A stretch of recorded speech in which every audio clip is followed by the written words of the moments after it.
ಗಂಗೋತ್ರಿ ಇನ್ನೊಂದು 15-20 ಕಿಲೋಮೀಟ್ರ್ ಹತ್ತಿರದಲ್ಲಿರುವಂಥ ವಾತಾವರಣ ನೀವು ನೋಡ್ತಾ ಇದ್ದೀರಿ. ಅಲ್ಲಿ ಬಾಟ್ಲಾಗ ನೀರು ಹಿಡ್ಕೊಳ್ಳೋಣ, ಅಲ್ಲಿ ನೀರು ಬರ್ತವೆ ಕುಡಿಯೋಕ್ಕೆ ಚೆನ್ನಾಗಿ. ಇದೇ ಗಾಡಿಯಲ್ಲಿ ನಾವು ಹೋಗ್ತಾಯಿದ್ದೇವೆ ಉತ್ತರಕಾಶಿಯಿಂದ ಗಂಗೋತ್ರಿಗೆ. ಹೇಗಿದೆ ವಾತಾವರಣ?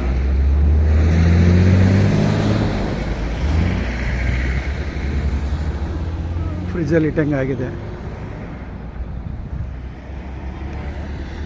ಬಾಟ್ಲಿಗೆ ತರಬೇಕು ನೀರು ಹಿಡ್ತಾವೆ. ಒಂದು ಬಾಟ್ಲಿಗೆ ತಗೊಂಬ ಅಲ್ಲಿ ಕುಡಿಯೋಕ್ಕೆ ನೀರಿಗೆ. ಗಂಗೆ ಹರಿತದ ನೋಡಿ, ಹರಾರ ಗಂಗೆ, ಹರಾರ ಗಂಗೆ, ಹರಾರ ಗಂಗೆ. ಒಂದು ಬಾಟ್ಲಿ ನೀರು ಕುಡಿಯೋಕ್ಕೆ.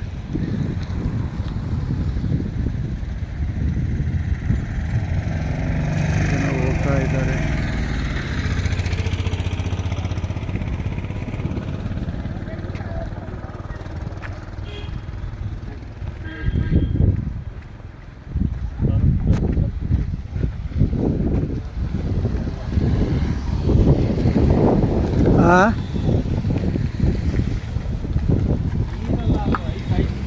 ಐಸಲ್ಲ ಅಲ್ಲಿತ್ತದ.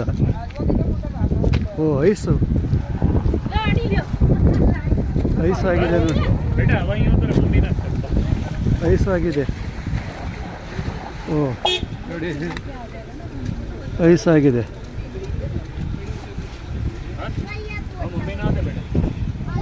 ಐಸ್ ಆಗಿದೆ. ನಾನು ಹಿಡ್ಕ ಸ್ವಲ್ಪ ಅಲ್ಲಿ ನೋಡಿದ್ನಲ್ಲ, ಅದೇ ಐಸ್ ಇದು. ಐಸ್ ನೋಡಿ.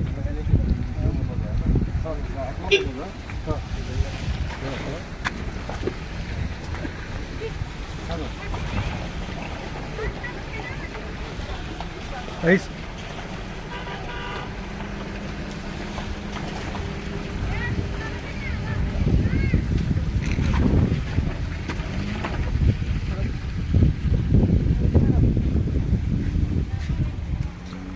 ನಿಂತ್ಕೊಳ್ಳಿ.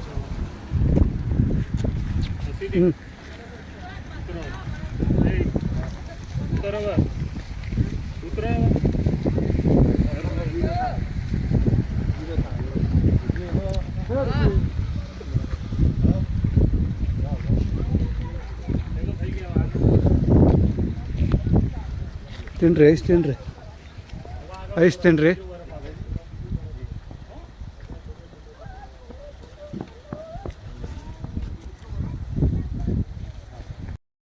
ಅದೇ ಐಸ್ ಆಗಿಬಿಟ್ಟಿದೆ ನೋಡಿ, ಇದೆಲ್ಲ ಐಸು,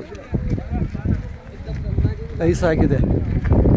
ಓ ಅಲ್ಲಿ ನೋಡಿ ಬರ್ಪು, ಅಲ್ಲಿ ಬರ್ಪು, ಅಲ್ಲಿ ಬರ್ಪು, ಅಲ್ಲಿ ಬರ್ಪು, ಅಲ್ಲಿ ಬರ್ಪು, ಅಲ್ಲಿ ಬರ್ಪು.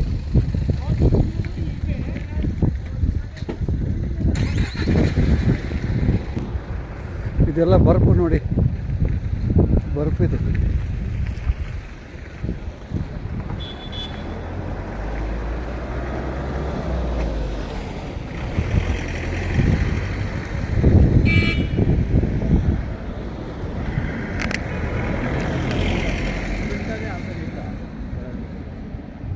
ಓ ಅದೆಲ್ಲ ನೋಡು ಬರ್ಪು. ಹಾಂ ಮಂಜುಗಡ್ಡೆ ಅಡಿಯಲ್ಲಿ ನೀರು ಹೋಗ್ತಾ ಇದೆ, ಮೇಲ್ಗಡೆ ಬರ್ಪು.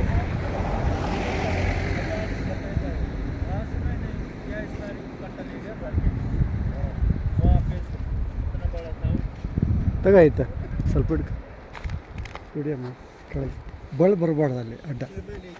ಈ ಬೋಳ್ ತೆಗಿ ನೋಡಿ ವೀಕ್ಷಕರೇ.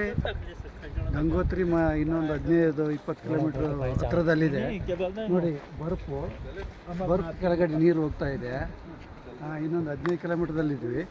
ನಮ್ಮನ್ನ ಫ್ರಿಜ್ಜಲ್ಲಿ ಕುಂದಿರ್ಸಿದ್ರೆ ಹೇಗಿರ್ತೀವಿ ಆಗಿದ್ದೀವಿ. ಚಳಿ ಚಳಿ ಚಳಿ ಚಳಿ ಫ್ರಿಜ್ಜಲ್ಲಿ ಕುಂದಿಸಿದ್ರೆ ಹಿಂಗಿದೆ ಇದು ಹೇಗಿದೆ ಕ್ಲೈಮೇಟ್ ಎಲ್ಲ. ಈಗ ಉತ್ತರ ಕಾಶಿಯಿಂದ 80 ಕಿಲೋಮೀಟ್ರ್ ಆದರೆ ನಾವೀಗ 60 ಕಿಲೋಮೀಟ್ರ್ ಬಂದಿದ್ದೀವಿ. ಇನ್ನು 20 ಕಿಲೋಮೀಟ್ರ್ ಹತ್ತಿರದಲ್ಲಿದ್ದೀವಿ ಗಂಗೋತ್ರಿಗೆ. ಹತ್ತಿರದಲ್ಲಿ ಗಂಗೋತ್ರಿಯನ್ನು ತಲುಪ್ತಾ ಇದ್ದೀವಿ.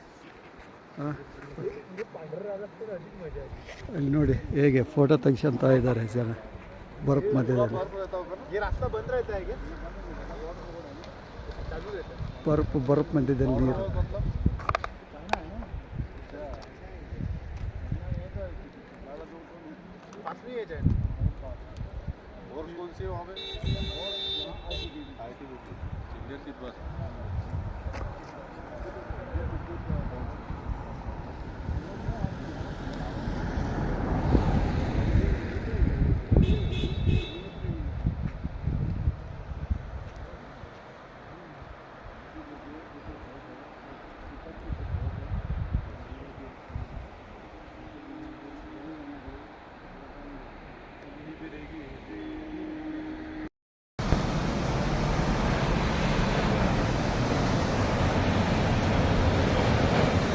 ಗಂಗೋತ್ರಿಯ ಜಲಪಾತ ಅಮ್ಮ ಮೇಲ್ಗಡೆಯಿಂದ ಉಗಮವಾಗಿ ಇಲ್ಲಿ ಬಂದು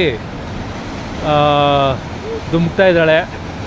ಅಬ್ಬಬ್ಬಾ, ಎಷ್ಟು ಜನ್ಮದ ಪುಣ್ಯ ಈ ವಿಹಂಗಮ ನೋಟ ನೋಡಲು. ಸಾಯಂಕಾಲ 6 ಗಂಟೆನಲ್ಲಿ ಬಂದಿದ್ದೀವಿ, ದರ್ಶನ ಮಾಡಿದ್ವಿ, ಮತ್ತು ಗೌರಿ ಕುಂಡದ ದರ್ಶನ ಮಾಡಿದ್ವಿ, ನಿಮಗೆಲ್ಲ ತೋರಿಸಿದ್ದೀವಿ. ಅದೇ ರೀತಿ ಇವಾಗ ನಾವು ಮತ್ತೆ ನಮ್ಮ ಆಶ್ರಮಕ್ಕೆ ಹಿಂತಿರುಗ್ತಾ ಇದ್ದಾಗ ಈ ಒಂದು ಫಾಲ್ಸ್ ಕಾಣಿಸ್ತಾ ಇದೆ. ಅಬ್ಬಬ್ಬಾ, ಏನು ಸೌಂದರ್ಯ. ಇಲ್ಲಿ ಸಚ್ಚಿದಾನಂದರ ಆಶ್ರಮ ಇದೆ. ತುಂಬ ಆಶ್ರಮಗಳಿದೆ, ಸಾಧು ಸಂತರುಗಳು ಬಂದು ಇಲ್ಲಿ ಉಳ್ಕೊಳ್ಳಿಕ್ಕೆ ತುಂಬ ಆಶ್ರಮಗಳ ಇದೆ. ಆ್ಯಕ್ಚುಲಿ ಯಮುನೋತ್ರಿದಲ್ಲಿ ಯಾವುದೇ ಥರ ಹೆಚ್ಚು ಆಶ್ರಮಗಳಿಲ್ಲ, ರಾಮ ಮಂದಿರ ಮಾತ್ರ ಇದೆ. ಬಟ್ ಇಲ್ಲಿ ಗಂಗೋತ್ರಿನಲ್ಲಿ ತುಂಬ ಆಶ್ರಮಗಳಿದೆ, ಎಲ್ಲಾದರೂ ಉಳ್ಕೊಬೋದು ಸಾಧಕರು. ತಪಸ್ಸೆ ಮಾಡ್ತೀನಿ, ನಾನು ನಿಜವಾಗ್ಲೂ ಸಾಧನೆ ಮಾಡ್ತೀನಿ ಅನ್ನೋದಿದ್ರೆ ಇಲ್ಲಿ ಬಂದು ಉಳ್ಕೊಬೋದು. ಆಶ್ರಮ ಇದು. ಸೊ ಹಾಗಾಗಿ ಗಂಗೆ ಬೋರ್ ಕರಿತಾ ಇದ್ದಾಳೆ. ಕಲ್ಲು ನೋಡಿ ಕೊರೆದೋಗಿದೆ, ಕಲ್ಲು ಕೊರೆದು ಬೀಳ್ತಾ ಇದೆ ನೀರು, ಕಲ್ಲೆಲ್ಲ ಕೊರೆದೋಗಿದೆ. ಅದ್ಭುತ. ಜೀವನದಲ್ಲಿ ಒಂದ್ಸಲ ನೋಡ್ತಕ್ಕಂಥದ್ದು ಸ್ಥಳ, ಒಂದು ಬಾರಿ ಆದರೂ ನೋಡ್ಬೇಕು ಜೀವನದಲ್ಲಿ. ಹೌದು ಸ್ವಾಮೀಜಿ. ಬನ್ನಿ, ಇನ್ನೊಂದು ಆಶ್ರಮ ಇದೆ, ಎಷ್ಟು ಚೆಂದ ಮಾಡಿದ್ದಾರೆ ನೋಡಿ, ಅದನ್ನು ತೋರಿಸಿ. ಅದು ಎಷ್ಟು ಚೆಂದ ಮಾಡಿದ್ದಾರೆ. ಯಾವುದೋ ಸಚ್ಚಿದಾನಂದೇಂದ್ರ ಅನ್ನೋದು. ಒಬ್ಬೊಬ್ಬ ಪಿರಮಿಡ್ ಟೈಪಲ್ಲಿ ಮಾಡಿದ್ದಾರೆ, ಮೇಲ್ಗಡೆ ಎತ್ತರವಾದ ಶಿಖರ. ಒಬ್ಬೊಬ್ಬ ಹಾಂ ಹಾಂ.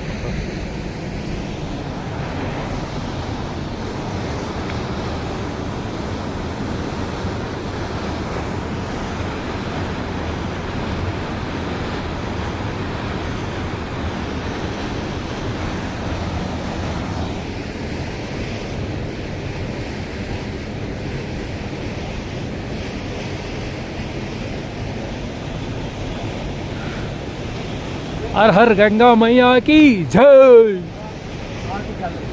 ತಪೋವನ ಹಿರಣ್ಯಗರ್ಭ ಆರ್ಟ್ ಗ್ಯಾಲರಿ. ಅದು ಯಾವುದದು? ತಪೋವನ ಹಿರಣ್ಯಗರ್ಭ ಆರ್ಟ್ ಗ್ಯಾಲರಿ. ಓಕೆ. ಗ್ಯಾಲ್ರಿಗೆ ಹೋಗಿ ನೋಡ್ಕೊಂಬರೋಣ ಏನೇನು ಗ್ಯಾಲ್ರಿ ಇರುತ್ತೋ. ನಮ್ಮೊಳಗಡೆ ಆ್ಯಕ್ಚುಲಿ ಒಂದು ಗ್ಯಾಲ್ರಿ ಇದೆ, ಫಸ್ಟು ಒಳಗಡೆ ಇರೋ ಗ್ಯಾಲ್ರಿ ನೋಡ್ಕೊಳ್ಳೋಣ.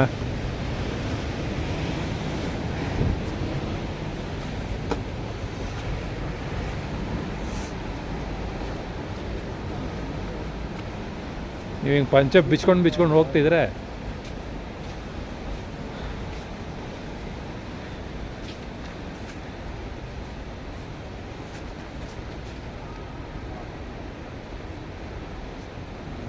ಬ್ರಹ್ಮಲೀನ ಸ್ವಾಮಿ ಸುದರ್ಶನಾನಂದಜಿ ಮಹಾರಾಜ್. ಸ್ವಾಮಿ ಸುದರ್ಶನಾನಂದಜಿ ಮಹಾರಾಜ್ ಇಲ್ಲಿ ನೆಲೆಸಿ ತಪಸ್ಸು ಮಾಡಿರೋಂಥ ಜಾಗ. ಸಮಾಧಿ ಸ್ಥಳ. ಆ ಮಹಾತ್ಮರ ಸಮಾಧಿ ಸ್ಥಳ ಇಲ್ಲಿದೆ, ನೀವು ನೋಡ್ಬೋದು.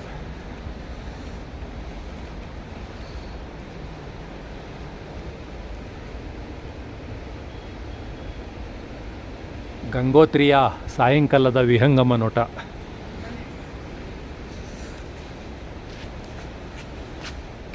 ನಿಜವಾದ ಆಧ್ಯಾತ್ಮಿಕ ಸಾಧಕರಿಗೆ ಸ್ವರ್ಗಕ್ಕೆ ಸಮ ಈ ಕ್ಷೇತ್ರ, ಸಾಧಕರಿಗೆ ಮಾತ್ರ.